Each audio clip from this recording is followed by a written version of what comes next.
Hey everybody, welcome to the Comedy Club, where stand-up comedians are always talking about stand-up for those who just might be interested in trying to do some stand-up. And today, once again, we're going to watch somebody doing stand-up comedy for the very first time. That's right. It's time for one of our open mic reviews. Yeah, baby.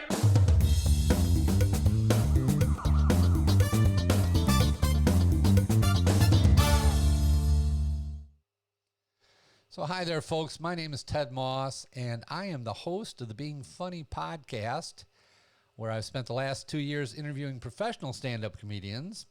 And I've also spent the last 9 years performing stand-up, which I got to admit has not always been fun or funny, as occasionally, but not always. But today we're going to try and help some new people who are trying stand-up for the first time. And if we do it well, who knows, maybe you'll learn some of the do's and don'ts of stand-up. So just in case you want to try stand-up comedy at some point, you'll know a little bit more than you do right now. And stick around for the end, where we're going to place each one of our open micers on our star chart. That's right.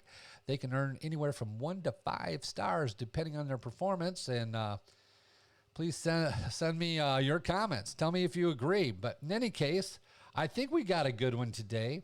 We are going to review this open micer I found on YouTube. And the thing that's interesting is it says comedian Lance headliner gig after first open mic. Really? All right, we'll see if that's true. I don't know. It's pretty hard to believe, but we'll see what the guy got, what the guy has, what he's got.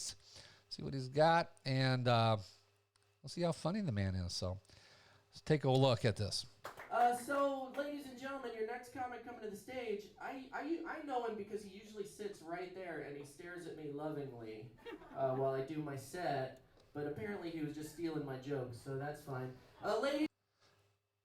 All right, this is the host apparently who's going to introduce people, and it looks like we're at Coconuts Comedy Club, and my best guess would be he's forgotten the comedian's name, but he's got he's got it written down on the palm of his hand, I think, because he seems to be looking at the palm of his hand for something, but we'll see how this goes. Ladies and gentlemen, are you ready? Are you ready, Miss Choke? Are you ready? You ready for this? You ready? Okay, you're tough. I can tell. You can take. Okay. Yeah, he forgot his name. He called him Miss Choke, and now he's looking back at his name written on his hand. So, all right, we'll see how the comedian does when he gets up there. Ladies and gentlemen, Dave Cribbs. Okay, this is no open mic. There's far too many people there. Sounds like it's a guest spot at a real comedy club, so that's a good audience. Good for him. My girlfriend insisted on that, by the way. That's not a bad opening statement. He's in the moment. He's talking about something that's going on in the room. It means he's not reciting stuff. So that's good. He's taking the mic out. So far, so good. Yeah, she's in the house. How's everybody doing tonight? All right, you want to move the mic stand, just for those who want to give this a go. You look a lot more professional if you move the mic stand. You don't want to be performing behind it. Thanks for coming. I mean, it really is a special night for me, so I appreciate all of you coming. I'm going to drink with you guys tonight, if that's okay. Thank you. And I'm going to Uber later. I do a lot of Ubering when I've been drinking, and I don't know about you guys, but they say it's the right thing to do, but I'm not convinced. But I feel like it just pisses off my passengers. You know what I mean? I'm not sure that was delivered well, but that was a pretty good opening joke. Misdirection joke. He Ubers a lot because he's been drinking. Turns out he's not the passenger, he's the driver. I like the joke. Needs to be restructured a little bit, but pretty good opening joke. Got to move the mic stand, though, dude. So there's that. Maybe I'll switch to the night shift. No, actually, all seriousness, I wanted to open up with a joke, but tonight really is special. Let me ask you this. Make some noise if you came to see me tonight. Yeah, he's got about 40 people there. That's going to help him out. There's a whole bunch of people that know him and like him, and so he doesn't have to establish his likability to be funny. So that's a plus for him. And it's one of those things when you walk on stage, you have to be likable and you have to establish that right up front. But if you got a crowd of people who know you, they're going to like you. So he's over that hump. I don't know why he's polling the audience for that, unless he just wants to hear cheers. Maybe it's relaxing him. I don't know. Thank you. That's what I was hoping for, because I saved something I've been working on for a while. The comedians don't know this. The owner of the club doesn't know this. But I have a really big announcement tonight that I just could barely keep to myself. There's a couple people in the crowd that know about it. But 3 weeks ago today, I signed a deal to do a Netflix special. All right. He's about to tell a stolen joke. One of the rules of stand-up comedy, you tell your own jokes. You don't tell a street joke or a joke you've ever heard before. And could be wrong, but this joke is supposed to go something about signed a deal with Netflix, and then the misdirection is, yeah, they're installing it next week or something like that. But he said, if that's the case, he set it up wrong, because he said he signed a deal to do a Netflix special, which is different than having them hook up cable. So let's back that up and watch that again, see if that's right, and we'll hear the joke out. I'll quit talking so much. But 3 weeks ago today, I signed a deal to do a Netflix special. Come on. Thank you, yeah. It's a game changer. $17 a month, and I can watch anything I want. All right, stolen joke doesn't count. Too bad, because his Uber joke was pretty good, and I'm assuming he wrote that one. This one he did not write, so no credit for that joke.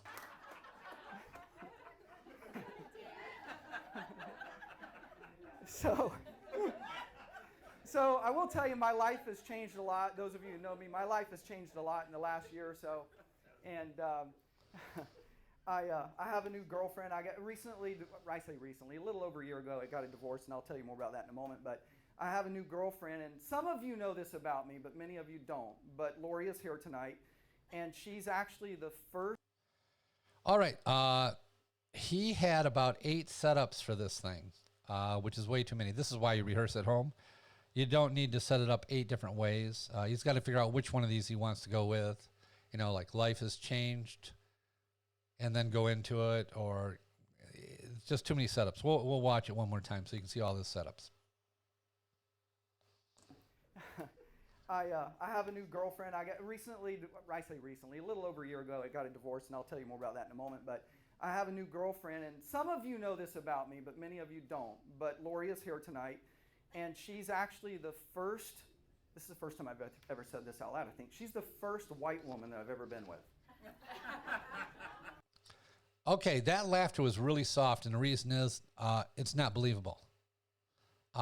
If you want people with you, they have to like you, and they have to believe what you're saying is based in truth somehow, and there's nobody in that audience that believes she's the first white woman he's ever been with. And they probably know his ex-wife, who I assume is most likely a white woman. So anyhow, listen to the soft laughter, because they didn't believe the setup. Lori is here tonight, and she's actually the first. This is the first time I've ever said this out loud, I think. She's the first white woman that I've ever been with. I'm not kidding. 4 people went along with it. Traditionally, I've been very drawn to very dark skin, and to be fully transparent, I like kind of round butts and accentuated body parts.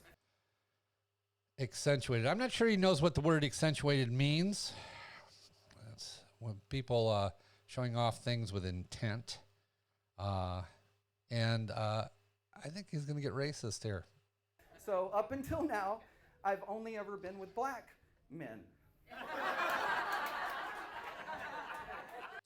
Okay, another misdirection joke. But racial stereotypes? Probably a no-go, at least these days. I don't know when this was made, but that's a bad idea. We'll see you after the show, sir. That, my friends, is his best joke. That tag right there, because it was real, it was in the moment. He spoke to somebody in the crowd. Apparently there's a black man or woman, most likely a black man, because he said he's after black men or gay. And he got a great response. The lesson to be learned is be real, be in the moment, and people will respond well to that. So racist joke, really good tag, though. Listen to the crowd respond. We'll see you after the show, sir.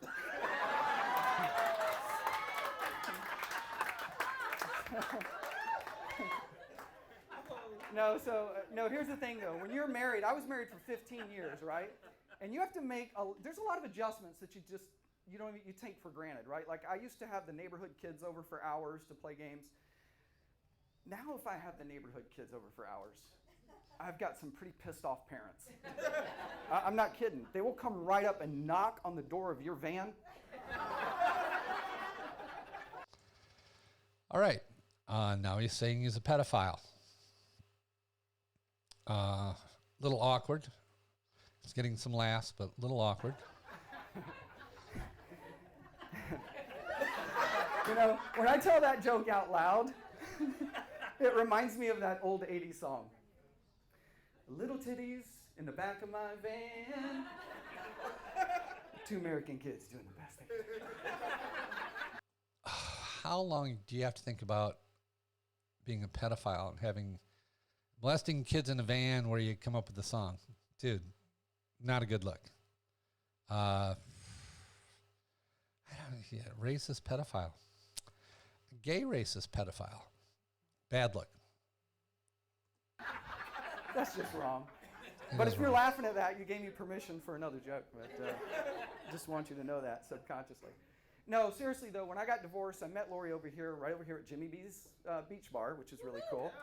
But I kind of came over here, it was therapeutic to come over to the beach, and you know, the first thing I noticed, man, there was ass everywhere. And apparently the bottoms have gotten smaller and smaller. And sometimes I just stand back in awe and I think, you know, like, how do men become so comfortable in their own skin? Okay, another misdirection joke, but you gotta punch it with the word men at the end. You know, or become comfortable in their own skin is just, it draws it out too much. You know, he could say, what are these men thinking, or something like that. But I get it. He understands a misdirection joke, and he's actually waiting for the laughter, which is good. So he understands the concept, and he understands the timing. Execution needs work. But who knows? Apparently he's going to land a headliner gig after this. I'm just not that confident, right? It's crazy. It's crazy what you see there. No, but things do change. I'm going to be 54 next month. 54. It's crazy. And I have my things change when you get that age. I mean, your body starts, you get aching and things like that. So I've been putting off. I've had a lot of back pain for the last couple of years, and I've been putting off this surgery. Finally, this is why you rehearse. This, I don't even know where he's going. It might be a good joke, but you can't have 5 different setups. He's stumbling over multiple setups. But if he would have said whatever this joke is at home a dozen times, 2 dozen times, 50 times out loud, he would know how to set it up. He wouldn't be stumbling over the setup. I know he knows where he wants to go. He's just not quite sure how to get there. And if you're going to do stand-up, practice at home. Things change when you get that age. I mean, your body starts, you get aching and things like that. So I've been putting off. I've had a lot of back pain for the last couple of years, and I've been putting off this surgery. Finally, you know, a couple of weeks ago, I went to the doc, and he's like, you know what, you can't put this, Dave, if you want to feel better, you're going to have to get this penis reduction. So, all right. So now we have kind of a racist, pedophile, gay guy with a big dick. All right. By the way, there's a lot of people that are learning a lot about me tonight that they didn't know. So I want to share one more thing. You know, this is more of a vent as I kind of exit the stage here for a moment, but it's more of a venting. You know, I don't know about you guys, but as you get older, I don't know if you get more cynical. I don't know what the deal is, but I've had it with the media. How about you guys? Have you guys had it with the media? Polling the audience again, kind of a cheap trick. You know, I watch the news, and I've almost had to stop. It's not because it's bad news. It's just because everything you see is all one-sided. It just depends on what channel you're watching as to what part of the story you get. Right. So I'm listening to this story the other day, and don't get me wrong, it's a tragic, tragic story, right? Young guy winds up shaking his girlfriend's baby to death, 7-month-old baby. Awful story.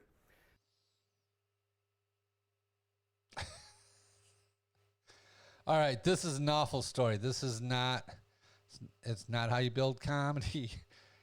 I mean, this is a true story about a murder of an innocent baby. Some guy shook a baby to death, and he's thought, this would be funny to talk about. He's going to lose the audience. Now, he's got friends there. Maybe he won't lose them all. But if he was performing anywhere where he didn't know anybody, I don't even know where he's going, but people are going to be sitting on their hands. They're not going to laugh at murdering a baby. It's just, dude, it's not a good thing. But I watched the whole story all the way through from beginning to end, and not one time did they say what that baby had done. Okay, he's got about 12 of his friends that are with him. They never said it. I'm sorry. I'm sorry, Lord. I think they're laughing at him more than with him. Oh my God, that's so stupid that you would do this. This is not good. That guy's never going to get a fair shake, I'm telling you.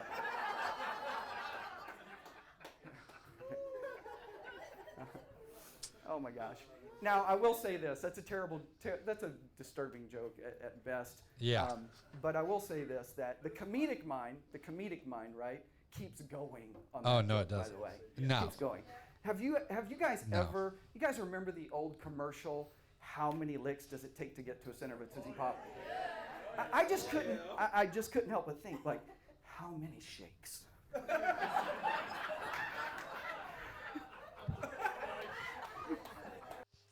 How many shakes to kill a baby? Who's entertained? Dude, yeah, don't do this. You know, you don't do killing baby jokes. You don't do jokes about the Holocaust. You don't do jokes about tragedies. They're not funny. It's not funny. People are laughing at him because it's so embarrassing that he would think this would be funny. And they're his friends. Strangers are not going to tolerate this. Okay, I think that's my time. I'm going to end on just one more thing. Yeah. I want to leave this with you guys, and hopefully it'll inspire you. It's this quote. I live by this quote. It's by one of my very close people named Dave Cribbs, who's an Amazon best-selling author. But the quote is, the truth is, tonight was the very first time I stepped on stage to do comedy. And the quote is, they can only say you can't until you do. Good night.